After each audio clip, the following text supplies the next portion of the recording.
नमस्कार दोस्तों, स्वागत है आपका आपके अपने यूट्यूब चैनल मन अप स्टोरीज में। दोस्तों, ये कहानी चल रही है एक बिन ब्याहा बाप और उसके 4 पार्ट अपलोड हो चुके हैं। ये 5वां पार्ट है। दोस्तों, चारों पार्ट नीचे डिस्क्रिप्शन बॉक्स में प्लेलिस्ट का लिंक दिया हुआ है, वहाँ जाकर के आप चारों पार्ट पढ़ सकते हैं। उसके बाद ही आप 5वां पार्ट पढ़िएगा। तो चलिए पहले हम इस पार्ट को शुरू करते हैं। मौसी, दयानंद, घनश्याम, चंपा, शिल्पा और पुष्पा सब एक परिवार के रूप में बड़े प्यार से रहते हुए जीवन जी रहे थे। समय अपनी रफ्तार से आगे बढ़ रहा था। चंपा और घनश्याम के भी जुड़वा बच्चे हो गए, जिनका नाम शिल्पा ने दिव्या और अनु रखा। वह 2 छोटे भाई बहन पाकर बहुत खुश थी। परिवार के सभी सदस्य इस दोहरी खुशी से फूले नहीं समा रहे थे। परिवार बड़ा हो गया था, जिम्मेदारियां भी बढ़ गई थी।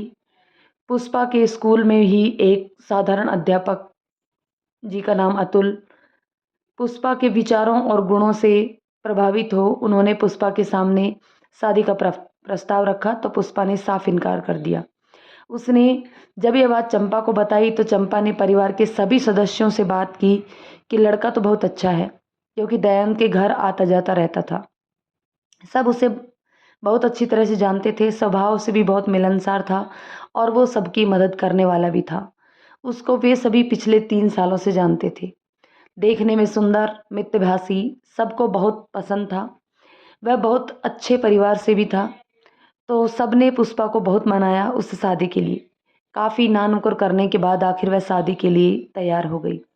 लेकिन उसने ये शर्त रखी कि वह कभी भी नौकरी नहीं छोड़ेगी और समाज सेवा भी करती रहेगी। अतुल ने उसकी सभी शर्तें मान ली। फिर दोनों ने बहुत ही सादे तरीके से मंदिर में सारे गांव की उपस्थिति में शादी संपन्न हुई। पूरा गांव पुष्पा को अपनी बेटी मानता था।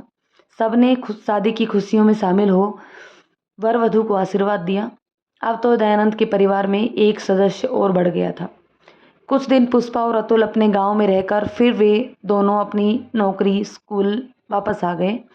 शादी के बाद अतुल को भी उन्होंने अपने ही घर पर रहने को कहा, तो वह थोड़ा संकोच कर रहा था, तो दयानंद ने उसे अपनी दुकान में हाथ बटाने को कहा, तो वह भी मान गया। अब उनका परिवार और बड़ा हो गया। एक दिन दयानंद और घनश्याम दुकान का सामान लेने के लिए शहर जा रहे थे, तो चंपा ने कहा, बच्चों के लिए कुछ खरीदारी करनी है तो मैं भी आप लोगों के साथ चलूंगी। बच्चों की जिम्मेदारी पुष्पा ने संभाल ली। वे तीनों शहर चले गए। शहर में खरीदारी करने के बाद दुकान का सामान भिजवा कर वे वापस लौट रहे थे। जिस बस में वो लौट रहे थे उसका एक टायर फटा और बस एक पेड़ से टकरा गई। बस में बैठे बहुत सारे लोग हताहत हो गए। बस की चपेट में एक दूसरी गाड़ी भी आ गई, उसमें बैठे हुए लोग भी घायल हो गए। सभी को हॉस्टल पहुंचाया गया। हादसे में घनश्याम, दयानंद और चंपा को थोड़ी बहुत चोटें आई थी। चंपा को गांव जाने वाली दूसरी बस में बिठाकर वो दोनों हॉस्पिटल चले गए। सभी मरीजों की तीमारदारी में लगे रहे। वहाँ पर हॉस्पिटल में डॉक्टरों ने सभी पेशेंट को देखा और इलाज शुरू कर दिया। सभी के रिश्तेदार भी वहाँ आ पहुँचे थे। घायलों में छोटे बच्चे, जवान, बूढ़े सभी प्रकार के लोग थे। घायलों में कई लोगों की हालत बहुत ही नाजुक बनी हुई थी। इसमें से जो लोग ऐसे थे जिनके बचने की कोई उम्मीद ना थी, उनको आईसीयू में डाल दिया गया। 2 लोगों को तो डॉक्टरों के प्रयास के बाद ही बचाया न जा सका। कुछ बच्चे ऐसे थे जिनकी काफ़ी चोट आई थी। हॉस्पिटल में हाहाकार मचा हुआ था। दयानंद और घनश्याम ने बहुत मदद की उन सब की। बस में एक बच्चा और उसकी माँ भी थे जो उस बस में भीख मांगते थे। उनको भी काफ़ी चोटें आई थी। उनका इस दुनिया में कोई ना था। मरहम पट्टी करवाने के बाद उनको भी दयानंद अपने घर ले आया। जब मौसी को ये बात पता चली तो उन्होंने दयानंद से कहा, दयानंद तू तो अब समाज सेवक बन गया है। कहाँ तो अपनी ज़रूरतों के लिए हम सब पर निर्भर रहा करता था और कहाँ इतने सब लोगों की जिम्मेदारी अपने कंधों पर उठा ली है तूने। दयानंद, क्या मौसी, जिम्मेदारी तो आज भी तुम सब ही उठा रहे हो मेरी। मेरे से तो बस किसी का दुख देखा नहीं जाता, इसलिए उन्हें अपने घर ले आता हूँ। मौसी, हाँ बेटा, तेरे पुरखों ने अवश्य अच्छे कर्म किए होंगे जो उनके घर इतना दयावान पुत्र बन तू जन्मा। घनश्याम, अरे मौसी, यह कोई दयावान नहीं है, बल्कि पिछले जन्म में हम सब का कुछ ना कुछ छीन लिया होगा इसने, वही सब लौटा रहा है। दयानंद, यह सब तो मैं नहीं जानता, लेकिन मेरे अंदर एक बेचैनी अवश्य है। दुखियारों का दुख मैं देख नहीं सकता। घनश्याम, हाँ मौसी, पहले तो हम सब सोते रहते थे। जब से शिल्पा आई है हमारे जीवन में तो हम दोनों ही जिम्मेदार इंसान बन गए हैं, है ना मौसी? शिल्पा तो कोई ईश्वर का रूप धर आई है हम सबकी ज़िंदगी में। उस दिन से हमारी दिनचर्या ही बदल गई मौसी। हाँ, ये बात तो सोले आने सच है रे छोरा तेरी। काश शिल्पा तेरी दादी के रहते हम सबकी ज़िंदगी में आई होती, तो दादी दयानंद में आए इस बदलाव को देख कितनी खुश होती। ज़रूर पूरे गांव में दावत देती। दयानंद भावुक होते हुए, ये बात तो बिल्कुल सही कही आपने मौसी। मैंने अपनी नादानियों से दादी को बहुत दुख पहुंचाया है। यह कहती थी कि मैं बड़ा आदमी बनकर दिखाऊं, लेकिन मैं जड़ मूर्ख उसके दिल को समझ ही नहीं पाया। मौसी, तू दुखी मत हो। यह सब ऊपर वाले की मर्जी है। शायद दादी की किस्मत में जीते जी ये सुख नहीं लिखा था, लेकिन वह ऊपर बैठी सब देख रही होगी और उन्हीं के आशीर्वाद से तेरी बुद्धि इस नई राह पर चल रही होगी। दयानंद, सच मौसी, दादी मुझे देख पाती होगी? चंपा, मौसी, मुझे तो कई बार ऐसा लगता है दादी ही शिल्पा का रूप चलकर हमारे बीच आई है, जो उन्होंने हम सबको एक डोर में बांध रखा है। मौसी, हाँ चंपा, तूने तो मेरे मन की बात कह दी। जैसे मिलनसार, सबकी चिंता करने वाली, सबकी मदद करने वाली वह थी, बिल्कुल वही गुण है शिल्पा में भी। दयानंद, मौसी क्या ऐसा सचमुच हो सकता है? मौसी, हाँ बेटा, दादी की तो तुझमें जान बसती थी ना। मरते समय भी उनको तेरी बहुत चिंता थी, तो शायद शिल्पा का रूप धरकर यहाँ तेरे पास आ गई। नहीं तो कहाँ शिल्पा और कहाँ हम, पर वह कैसे हम सबके जीवन का हिस्सा बन गई पता ही नहीं चला। तुम में भी तो रातों रात बदलाव आ गया। चंपा, हाँ मौसी, उस दिन से दयानंद ने मेरी चोटी खींचना भी छोड़ दिया और तो और खुद के सारे काम भी करने शुरू कर दिए और हम सबको हर कार्य में मदद भी करने लगे हो। शिल्पा सामने बैठी मुस्कुरा रही थी। वे सब उसको देख चौंक गए, क्योंकि वह तो पुष्पा और अतुल के साथ आज शहर जा रखी थी। अगर शिल्पा यहाँ है तो वो दोनों कहाँ हैं? वे सब बाहर की ओर भागे। पुष्पा और अतुल कहाँ है? बाहर तो कोई नहीं दिखा। अंदर पलट कर भागे तो शिल्पा कहीं नजर नहीं आई। ये क्या हो रहा है? ये सब चकित हो रहे थे। सारा घर छान मारा लेकिन शिल्पा नहीं मिली। दयानंद, मौसी, यह सब क्या है? आप सबने अभी शिल्पा को देखा था ना? यहाँ बैठी मुस्कुरा रही थी, तो कहाँ चली गई? और अगर यह भ्रम है तो हम सबको एक साथ कैसे हो सकता है? घनश्याम, हाँ मौसी, सही बात है। हम सबको एक साथ ऐसा भ्रम कैसे हो सकता है? कहीं ये बात सच ही तो नहीं है?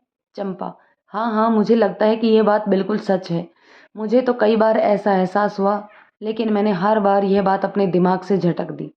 आज जब आप सब ने बात छेड़ी तो मैंने अपने मन की बात आप सबके सामने रख दी। शायद दादी भी यही चाहती थी, तभी तो हमें शिल्पा की एक झलक दिखलाकर हमारी सोच को पुख्ता किया होगा। मौसी, खैर छोड़ो, शिल्पा के सामने यह बात भूलकर भी मत करना, छोरी डर जाएगी। चंपा, हाँ मौसी, सही कहा आपने। शिल्पा को इस बात का भान भी नहीं होना चाहिए। दयानंद की आंखों से तो जैसे झरना बह रहा हो। दादी की याद कर वह अक्सर भावुक हो जाया करता था, लेकिन आज तो ऐसी बात हुई जिस पर वे स्वयं ही एतबार नहीं कर पा रहे थे। दयानंद के मन में यह बात कहीं ना कहीं गहरे से घर कर गई कि दादी शिल्पा के रूप में वापस लौट आई है। परोक्ष रूप में ना सही, परंतु मन के किसी कोने में वह इस बात को स्वीकार कर चुका था। वह बहुत ही बेचैनी से शिल्पा के घर लौटने का इंतजार करने लगा। जैसे ही शिल्पा घर लौटी, दयानंद ऐसे देखने लगा जैसे उसकी दादी ही हो। शिल्पा बोली, क्या हुआ पापा? आप मुझे ऐसे क्यों देख रहे हो? कुछ पूछना है क्या? दयानंद, नहीं दादी माँ, कुछ नहीं। दयानंद और सभी शिल्पा को समझदारी के कारण उसे अक्सर दादी माँ कहकर ही बुलाते थे, तो शिल्पा को कुछ अलग महसूस नहीं हुआ, लेकिन बाकी सभी दयानंद की मनोदशा समझकर उसे घूरने लगे कि यह बच्चे के से कैसे बातें कर रहा है। चंपा ने शिल्पा को फ्रेश होने भेज दिया और दयानंद को आंखें दिखाते हुए बोली, यह क्या करने वाले थे? शिल्पा वापस आकर खुश होते हुए, पापा, आज मैंने आप सबके लिए बहुत सारी शॉपिंग की है, और सभी का लाया हुआ सामान दिखाने लगी। सभी घर वाले उसके चारों ओर खड़े होकर अपने अपने गिफ्ट का कौतूहल से इंतजार कर रहे थे। शिल्पा और पुष्पा सभी को उनके कपड़े या अन्य उपहार देते जा रहे थे। जब दयानंद की बारी आई तो जवाहर कट कुर्ता, पैजामा और जैकेट देख सब भौचक्का रह गए, क्योंकि वह बिल्कुल वैसा ही था जैसे दादी दयानंद के लिए बचपन में लाया करती थी। दयानंद हमेशा वैसे ही कपड़े पहनता था, लेकिन अब थोड़ा उसकी पसंद बदल गई थी। वह अचानक से बोल पड़ा, "यह किसकी पसंद के कपड़े हैं?" "पुष्पा, सबके लिए तो मैंने ही खरीदारी की है, लेकिन अपने पापा के लिए तो शिल्पा ने ही पसंद किए हैं, क्योंकि जब तक हमने खरीदारी की तब तक वो लाइब्रेरी में थी। बस जैसे ही दयानंद भैया के लिए कपड़े खरीदने लगे, वह आ गई और इसी ने आपके कपड़े पसंद किए।" दयानंद हैरान रह गया, क्योंकि जब से दादी का स्वर्गवास हुआ तब से ऐसे कपड़े वो नहीं पहनता था। दयानंद ने वह कपड़े पहने और शीशे के सामने जाकर खड़ा हो गया। उसे लगा जैसे दादी उसके कंधे पर हाथ रखकर उसे आशीर्वाद दे रही थी और उसकी नज़र उतार रही थी। थोड़ी देर तक तो वह तन्मय होकर यह सब देखता रहा। फिर उसे लगा, मैं इस विषय में कुछ ज़्यादा ही सोच रहा हूँ, इसलिए मुझे ऐसा महसूस हो रहा है। शिल्पा को भी शायद वह जवाहर कुर्ता या पायजामा पसंद आया होगा। उसमें क्या बड़ी बात है? दादी को पसंद था तो शिल्पा को भी पसंद आ रहा हो। हो सकता है दादी और शिल्पा दोनों की पसंद एक जैसी हो, लेकिन कहीं न कहीं उसका ध्यान दादी में ही अटका हुआ था और कि कहीं शिल्पा के रूप में दादी हमारे पास नहीं आ गई है। चंपा तो डर ही गई थी कि कहीं दयानंद अपनी धुन में शिल्पा को यह सब कुछ बता ना दे, कि उसे लगता था कि वह उसकी दादी का ही दूसरा जन्म हुआ है। इससे शिल्पा परेशान हो जाएगी या उसके मन में कोई ऐसी बात बैठ जाएगी जिससे शिल्पा डर जाएगी और उसको फिर कोई मुश्किल हो जाए। वह सब कई बार दयानंद को समझा चुके थे, लेकिन दयानंद का ध्यान बार बार दादी में ही चला जाता और वह शिल्पा को ऐसे देखता जैसे दादी के सामने बैठी है। अब तो उसे शिल्पा की हर बात में दादी नजर आने लगी। घनश्याम ने और मौसी ने भी बहुत बार समझाया, ऐसा कुछ नहीं है, हम लोगों का ये सब हम लोगों का वहम है। शिल्पा दादी की तरह ही हमारा और तेरा ध्यान रखती है, इसलिए हमें ऐसा महसूस होता है। लेकिन दयानंद का मन नहीं मानता। वह सोचता शायद दादी की आत्मा मुझ में बसी हुई है, तो शिल्पा के रूप में वह मेरे पास लौट कर आ गई है। उसका व्यवहार देख शिल्पा भी कई बार अचकचा जाती, लेकिन दयानंद यह मानने को तैयार ही ना होता कि वह दादी नहीं है। उसके इस व्यवहार के लिए मौसी ने पहले तो उसे खूब डांटा, फिर प्यार से समझाया कि उसकी इन हरकतों का शिल्पा को पता चलेगा तो शायद वह डर जाए और उसकी पढ़ाई पर भी इन सब का प्रभाव पड़ेगा। क्या तुम चाहते हो कि शिल्पा अपनी पढ़ाई से विचलित हो जाए? अभी वह कितनी समझदारी से सब कुछ संभालती है। हो सकता है कि यह सब जब उसे पता चले तो उसके नाजुक मन पर उसका कैसा प्रभाव पड़ेगा। क्या तुम चाहते हो कि शिल्पा भी तुम्हारी तरह ही अनपढ़ और नाकारा रह जाए? जब से शिल्पा हमारे जीवन में आई है, हम सबका जीवन ही बदल गया है। अब तो शिल्पा को दादी समझकर बेकार का बखेड़ा खड़ा मत कर। तू तो ये सोच कि ये दादी का आशीर्वाद है शिल्पा पर या हम सब पर, कि जिस दिन से शिल्पा अपने घर में आई है, हम सबका जीवन खुशहाल हो गया है। इसलिए दादी उसे या हम सबको हमेशा खुश रहने का ही आशीर्वाद दे रही है। दयानंद की आंखों में आंसू की धारा बहने लगी। वह मौसी की गोद में सिर रखकर एक छोटे बच्चे की तरह रोने लगा। मौसी ने भी उसे चुप कराने का प्रयास नहीं किया, क्योंकि वह जानती थी कि दादी की छत्र छाया में रहकर दयानंद कभी बड़ा नहीं होना चाहता। वह दादी पर इस तरह से निर्भर था कि अपने आप को हमेशा छोटा बच्चा ही समझता था। अब भी जैसे ही लगा कि दादी शिल्पा के रूप में हमारे बीच आई है, चाहे वह बात बिल्कुल सही नहीं है, किंतु उस झूठ पर भी यकीन करने को उसमें अपनी बुद्धि को तैयार कर लिया था। नतीजा यह था कि बिल्कुल पहले जैसा दयानंद सबको नजर आने लगा। दुनियादारी से दूर, अपने में ही खोया रहने वाला, जिम्मेदारियों से भागता हुआ।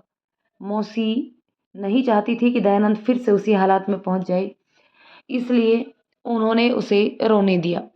मौसी बोली, दयानंद, जी भर कर रो ले, अपने मन का गुबार हल्का कर ले। तू बहुत भोला है। हम सब तो मजाक कर रहे थे कि शिल्पा के रूप में दादी लौट आए आई है, तूने हमारे बीच इस मजाक को सच ही मान लिया। अरे अपनी शिल्पा तो किसी और की बच्ची थी, उसका दादी से कोई लेना देना नहीं, लेकिन दादी का आशीर्वाद है कि शिल्पा इतनी समझदार है। दादी का नाम सुनते ही तू तो एक छोटा सा बच्चा बन जाता है और अपनी जिम्मेदारियों से भागने लगता है। यह अंतर मैं तुझ में देख रही हूँ। अब उठ, पहले जैसे काम में लग जा। दादी केवल अपने मन में रख, कभी किसी से भी इतना मोह नहीं रखते कि जिसकी वजह से आप जीवन में आगे ही ना बढ़ पाओ। कल मैं भी चली जाऊंगी, तुझे शिल्पा और इन सब का ध्यान रखना है, इसलिए तुझे हिम्मत रखनी होगी और बड़ा बनकर सारी जिम्मेदारियों का पालन करना होगा। पता नहीं तुझे क्या हो जाता है, दादी का नाम सुनते ही तू नन्हा सा बच्चा बन जाता है। वह दयानंद का सर सहलाते हुए आगे बोली, मेरे बच्चे, अपने मन का गुबार हल्का कर। अब तू अकेला नहीं है, बल्कि तेरे आसरे हम सब पल रहे हैं। यह सोच कि दादी ऊपर से सब देखकर कितनी खुश हो रही होगी कि मेरा दयानंद कितना नेक काम कर रहा है। आंसू पोंछते हुए मौसी भी भावुक हो जाती है। मेरे बच्चे, मैं तो चाहती हूँ तू हर ज़रूरतमंद की मदद करता चल, तेरे दर से कोई खाली हाथ ना जाए। तू यूं ही अनाथों का नाथ बनने की करता रहे। तेरे जैसे मासूम और कोमल हृदय तो कोई लाखों में एक होगा। दयानंद उठते हुए, हाँ मौसी, तुम बिल्कुल सही कह रही हो। मैं दादी का नाम सुनते ही बहुत भावुक हो जाता हूँ। मैं तुम्हारी सभी बातें समझ गया हूँ। अब मैं दादी का नाम रोशन करके दिखाऊंगा। चलो दुकान पर चल कर देखता हूँ कि क्या क्या सामान मंगवाना है। मौसी की आंखों से गंगा जमुना बहने लगी। मेरे आंसू पोंछ कर खुद आंसू बहाने लगी।